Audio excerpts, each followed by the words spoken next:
নমস্কার দর্শক বন্ধুরা, মোটিভেশনাল শ্রীমন্ত চ্যানেলে আপনাদের জানাই সুস্বাগতম। আজকে আপনাদের সামনে যে বিষয়বস্তু নিয়ে আলোচনা করব তা হল ভীষ্মের 10টি বাণী যা বদলে দেবে আপনার জীবন। মহাভারতের অন্যতম প্রধান চরিত্র ছিলেন মহামহিম ভীষ্ম।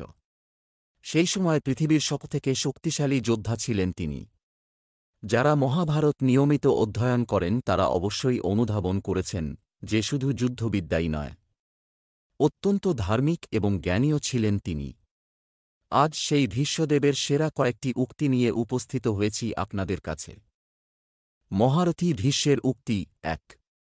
ক্রোধ থেকে মুক্ত হওয়ার জন্য ক্ষমা করতে শিখতে হবে। 2। আত্ম অনুশীলনের ফলে যথার্থ জ্ঞান অর্জন করা যায়। 3।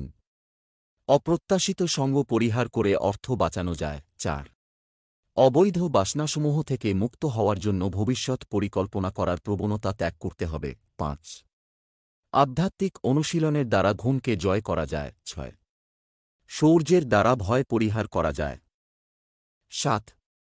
তথ্য নির্ধারণের মাধ্যমে মিথ্যা তর্ক জয় করা যায়। 8। গাম্ভীর্য ও মৌনতার দ্বারা বাচালতা দূর করা যায়। 9। যোগ অনুশীলনের দ্বারা ক্ষুধা ও তৃষ্ণা জয় করা যায়। 10। সহনশীলতার দ্বারা বাসনাসমূহ এবং বিদ্বেষকে জয় করা যায়। 11। নিয়ন্ত্রিত আহারের দ্বারা রোগের উপদ্রব থেকে মুক্তি পাওয়া যায়। 12। ভোরেশয্যা ত্যাগ করার দ্বারা বিহ্বলতা জয় করা যায়। 13। জগতের অনিত্যতার সম্বন্ধে জ্ঞান আহরণের ফলে বিষয়তৃষ্ণা নিবারণ করা যায়। 14। আত্মসংযমের দ্বারা মিথ্যা আশা থেকে মুক্তি পাওয়া যায়। এছাড়াও মহারথী ভীষ্ম সমগ্র মানবজাতিকে 9টি উপদেশ দিয়েছেন, যথা: 1। ক্রোধ করো না। 2। মিথ্যা কথা বলার অভ্যাস পরিহার করো। 3। সম্পদ সর্বদা সমভাবে বণ্টন করবে। 4। ক্ষমা করতে শেখো। 5। কখনো কারোর প্রতি শত্রু ভাবাপন্ন হবে না।